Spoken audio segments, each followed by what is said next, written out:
because of the rapid development of new graphic cards. A rapid development of cooling this is needed because it isn't a efficient data center if you cannot cool the customer equipment good enough. So the customer is really, they're focusing a lot on the actual technology. That's a shift in how we sell data centers, because a couple of years ago it wasn't that hot talking about the technology behind a data center when you're selling a data center, but today it is. Hello, data center friends. It's Joshua Feinberg from the Data Center Go-To-Market podcast, and I'm thrilled to have a very special guest joining me here today. I'm here with Kristian Meling, who is the Chief Operation Officer of ASP Data Center in Norway. Kristian, welcome to the podcast. Thank you, Joshua. Nice to be here. Likewise, so thrilled to have you here as well. Usually the place I'd like to start with in these interviews is, could you give our viewers, could you give our listeners a little bit of background on how you ended up in your current role and what you've been doing in the data center industry over the last several years? I'm also usually super curious to find out what was the original idea that got you into the data center industry as a whole. If it was it something that you studied in school or some serendipity? Yeah, I understand. No, I'm really not educated within data center industry, but I held a master's in IT, and I started working as a consultant doing digitalization projects, a lot about IT and business, and more about business. And over the years, I have been working in several companies. One of them was a startup, and that's where my data center journey began, because it was a data center startup company focusing on sustainability and data center in Norway. After a while, I was offered a job in ASP Data Center as their Chief Operating Officer, and have been working there since. So that's the short background, you can say. And now, today, we are operating data center facilities in Norway. We have many customers. Several of them are Fortune 500 companies. So we are a highly trusted provider of data center services. And our customers are European and American customers, as well as the local Norwegian customers. I think that's the short introduction of how I came into the data center industry, Joshua. That's great. So it was a startup. So what's always super interesting to me with startups is because it's a smaller team, you usually get to take on so many different roles that would be spread across multiple people or sometimes multiple departments in larger companies. Yeah, so that was the first data center company I worked in, was a startup. But now I work for ASP Data Center, which is a well-established data center company. So given that, Kristian, for someone that is brand new to working in the data center industry, maybe it's their first job right out of university, or maybe they worked in another industry, and they're coming over to working either at a co-location operator or a technology or facilities company or construction company that works with data centers in some kind of like client-facing role or sales or product or channel or marketing. What advice would you give to someone that's brand new to the industry? Yeah, I have been brand new myself, and I have done many mistakes, of course, and I have learned about of those mistakes. But I was fortunate enough to meet a very skilled sales person. He's from Norway, but he is living in the Netherlands. and he has taught me a lot about sales. And the key takeaways I will say for somebody new into the data center industry is to really start do the networking, enjoy it while you do it, participate on conferences, go around, talk with different companies on stands and everything, because you will meet so many persons who not just directly are working into the data center industry, but also customers. And what should I say? Many of new boys and girls from the university doesn't know where to start, and I think it's a very good place to start by teaming up with somebody with a bit more experience than yourself, because you're not the world champion coming strictly out from the university. So it sounds like you're a really big proponent of finding some informal mentors, some people that are a few years ahead of you in a career. And you pointed out something really interesting as well, is that data center operators sometimes sell to other data center operators, but many times they're selling to non-data center businesses that would traditionally have had their own enterprise facilities on premise and now want to place their equipment in a co-location facility. Many companies have equipment in the basement, and a lot of companies are now focusing more and more on disruptive technology, and with the AI blast or boom, and I don't know what we're calling it, but that is very, very data center intensive industry. So there are a lot of opportunities these days to make a career within the data center industry, and especially within sales, marketing, and sales. So that's great advice for someone that's brand new. What about someone that's been working in the data center space for a number of years? Maybe they're more mid-career, 10, 20 years into their career, and they're trying to figure out what they should do next. Maybe their career hit a little bit of a speed bump, or maybe the previous company was acquired, or they are just trying to figure out how to recharge the batteries and restart. What would you recommend for someone in that situation? I have two different option or approaches to that. One of them is not everyone have heard about Osterwalder's business model canvas or the value proposition canvas, but it's the value proposition canvas without going into details. Is based upon what do you as a supplier have and what do the customer have.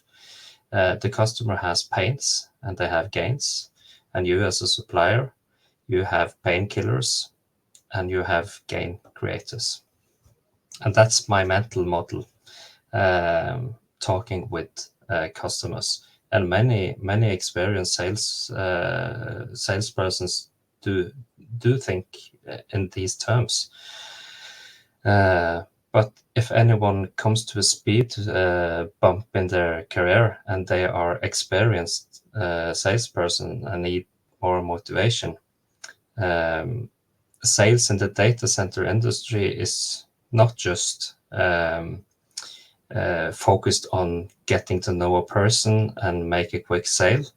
In the data center industry, the sales period of time is much longer than selling a vacuum cleaner or a pen. It usually takes from months to maybe a year, and sometimes maybe longer. So what's really great for the customers is that you are not functioning just as a salesperson, but you are acting like an advisor for them, creating trust. And trust is really important when it comes to data center and selling data centers, because it's a lot of money involved picking out the data center. And then it comes over to the other side of it, and that is combining this with the new technology that data centers are using and are developing. Because of the rapid development of new graphic cards, a rapid development of cooling this is needed, because it isn't a efficient data center if you cannot cool the customer equipment good enough. So the customer is really they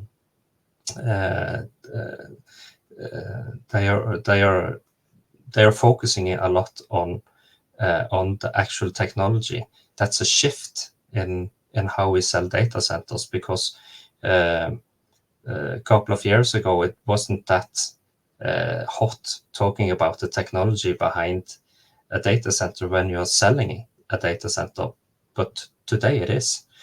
One example is from here in Norway, from one of our data centers. We are fortunate to have like 7.5 degrees Celsius as average temperature, which means that our frame conditions are very good for cooling.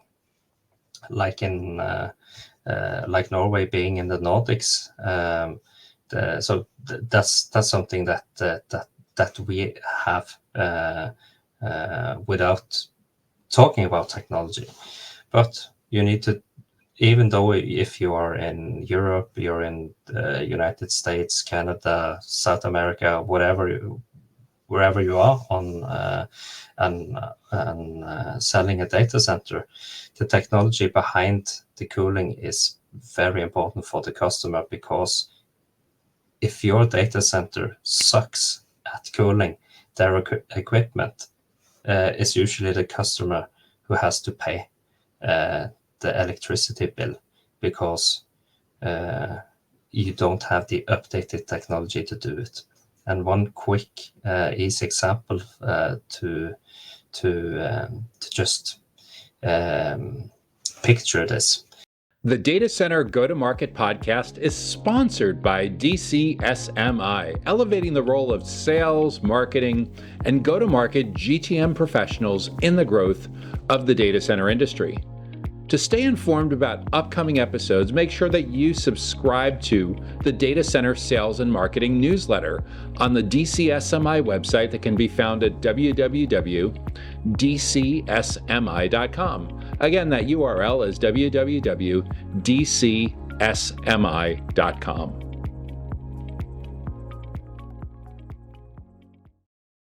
Is that when you're using air cooling, you can come up to a certain amount of cooling capacity.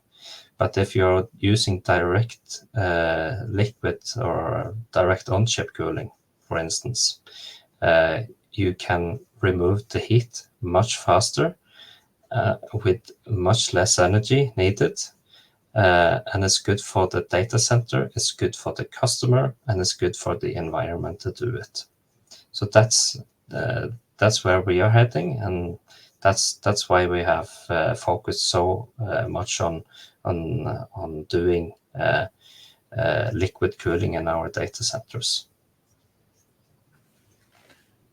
So for the highly experienced person that's been working in the industry for a number of years, from what I heard, it sounds like transitioning to being seen more as a consultant and an advisor and less of a traditional transaction-focused salesperson is incredibly important, as is being in a position to educate prospective clients, future clients about issues that are top of mind, of which probably one of the biggest ones right now has to do with cooling, because of the massive amount of energy consumption and heat that's generated by AI chips, by GPUs from NVIDIA and other companies that will try to be a little bit more energy efficient, but may not get there quite as quickly as they'd like to be.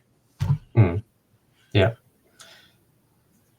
So with that in mind, when you look at the industry as a whole, as the entire industry, and you think about not only data centers in Norway, but throughout the Nordics and throughout Europe and globally, do you see certain areas where you feel that Norway in particular is significantly ahead of the United States and other major data center markets? In Norway, we are a bit humiliated. We are a bit what's the word? We don't like to talk about what we do better. But I will thank you, humble. But I will have a go on this, even though. So in Norway we have, or in the Nordics, especially in Norway, we have the aspect of cooling, which are significantly more effective than in the United States. That is because of our frame conditions, and due to our fast adoption to new technology. Like we are using two-phase dielectric cooling in our data centers, and we have done for years. Some companies here and there do use that, but that leaves us a advantage of being the most efficient place in the world to have a data center. In addition to that, we also have the frame condition of having only hydropower fueled data centers. So in Norway we have large mountains and big fjords, and those mountains are functioning as natural batteries, which we are using for all our industry in Norway and also our data centers. So without doing anything, our emissions are net zero. We don't have emissions from our data centers. And when we are reusing the heat, as we do, we are taking all the customer heat and putting into a remote distant heating system going to heat homes. So every customer in our data center is contributing to make the carbon footprint not just zero but carbon negative, removing CO2 by letting us take care of the technology and reuse the heat to heat the homes. That's also a place, I think. I don't have control over all the US, but I think that we are slightly ahead of US and Europe in that regard, on focusing on the sustainability aspect. And we also have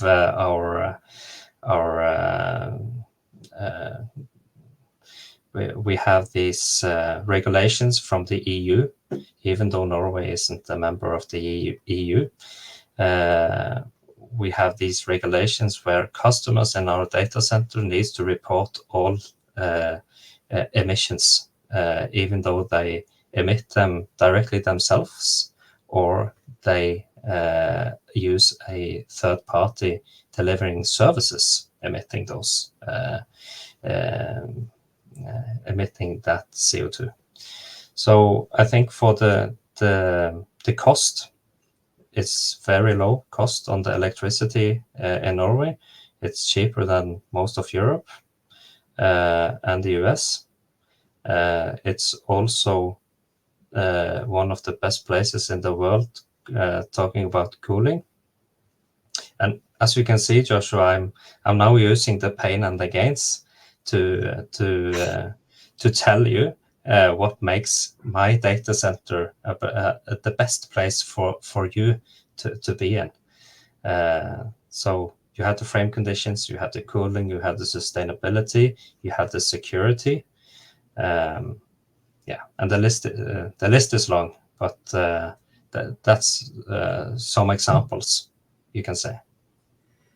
Yeah, I think the approach with the pain and the gains is very aligned to my way of thinking, as well as having extreme empathy for what the client actually needs in terms of understanding the buyer personas and their biggest goals and challenges, or understand the job to be done that the company is actually in the business of doing. And I think that sets people in a sales role or a customer success role, account management role up for so much greater success, because it's much more likely that they're aligned with their client from the very first moment of interaction all the way through the full life cycle.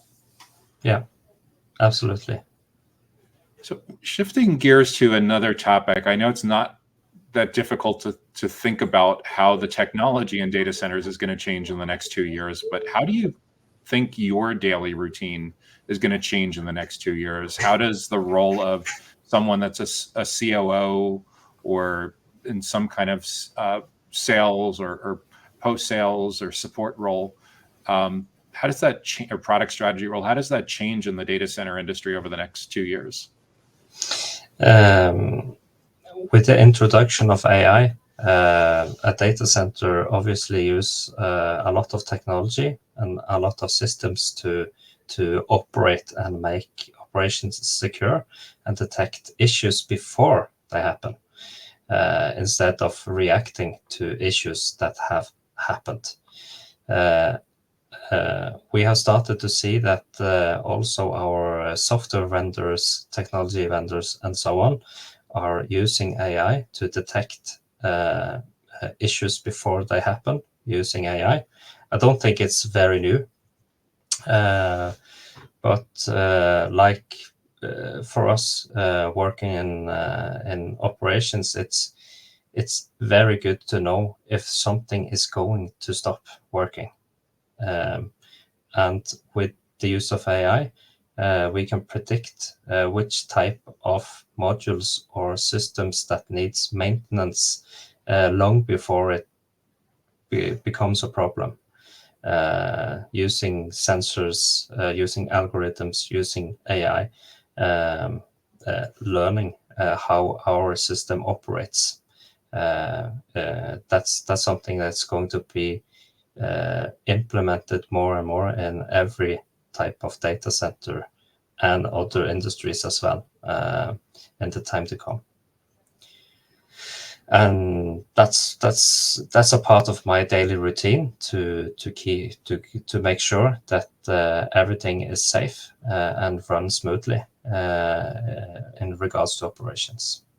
So, yeah.